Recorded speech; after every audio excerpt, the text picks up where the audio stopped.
Hi everyone, I'm David Brown. We're here in Paxton at the annual meeting of the Eastern Illini Electric Cooperative, and joining me is the president and CEO, Bob Hunsinger. How you doing, Bob? Very good, David. Thank you for being here. Glad to be here. We come every year. What a wonderful day for this event.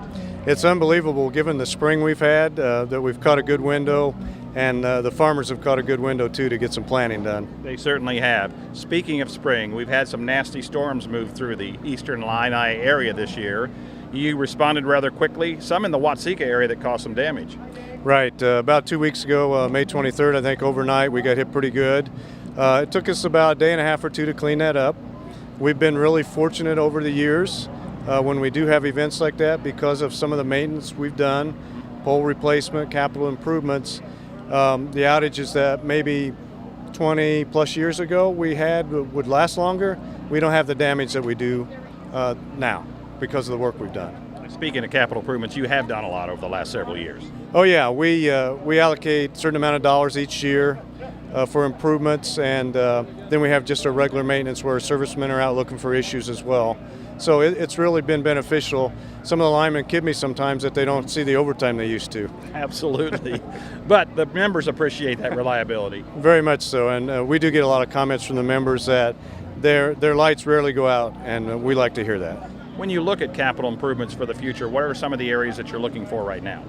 Well, we've got a couple things that we're considering. So we've got 4,500 miles of line in service, and certainly the backbone of that is our three-phase system, so we want to take care of that.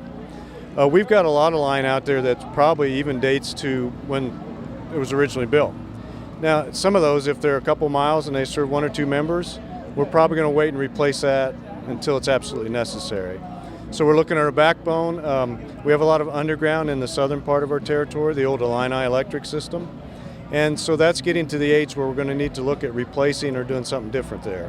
Additionally, we've got approximately 25 substations on our system. We put 3 new ones in about 3 years ago, but we're going to have to go back and look at some of the older ones and maybe upgrade those. Tell us about the service area. It's a large service area. We are about 100 miles north to south. So we're at the edge of Kankakee County on the north, roughly Arcola on the south, the Indiana border on the east, about 60 miles west. So it's a lot of territory, and we average 3 members per mile of line within that boundary. Keeps them quite busy. It does. We have a lot of truck miles. I'll bet you do. To put on an event like this takes a lot of planning and a lot of labor. It does. Virtually all of our employees are participating in this. We do have some that stay back and do the normal work today, but we typically get about 1,000 members registered. Of course, they get a bill credit and a nice meal, and we do have elections going on today in 4 of our districts. 2 of those are competitive, and overall we'll serve over 2,000 meals. So this is really a member appreciation event, and we tag on a business meeting at the end. It's a great way to tie them together. It is, and everybody seems like they enjoy it. We have a little bit for everybody from young to old. Absolutely, you do. And speaking of young to old, you have the bucket trucks, and that is always a popular attraction. Right. Hopefully you've had a chance to go up today. I haven't yet, but it is attractive. Right. It's a little spooky when you get up there. And right behind us is a special truck. Tell me about that. Well, this is a truck that was refurbished a couple years ago. It's actually a 1950s vintage digger truck. Mm-hmm. And it was one that Eastern Illini actually had in service until, I think, the early 1970s. And a local car collector had purchased it, and before Dave Champion, the prior manager, left, he actually gave the cooperative money to buy that back, and then employees, directors raised money to refurbish it, as you can see today. There's a great video on our website that shows that whole process, and we actually had some retirees come in a couple years ago and talk about when they used to run that machine. That is awesome. And I'd love to see history kept alive like that. It is, and I like the logo. It's not the exact original logo, but it's very close.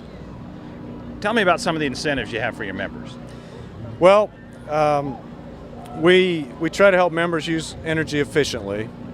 We don't have a lot of rebate programs per se, but we will go and if a member requests, we'll go out to their facility, look it over, suggest ways that they can optimize their usage, or maybe with minimal cost, improve some of their insulation, things like that.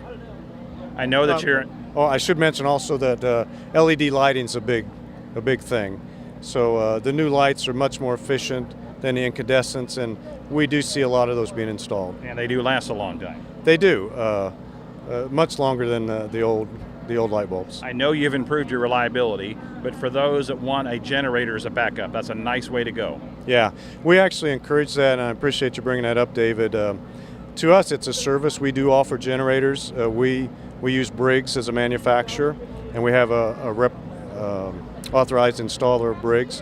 But if a member wanted to put in any other kind of generator, there's a lot of people that will do that for them. We don't know exactly how many generators we have in the system. We're trying to figure that out and get that information. What we like about it is if there's a storm or an event that goes through, like you mentioned a few weeks ago up in the Watseka area, and you have a generator, you still have power, you still have lights, still have air conditioning, and it's really a good service for the member.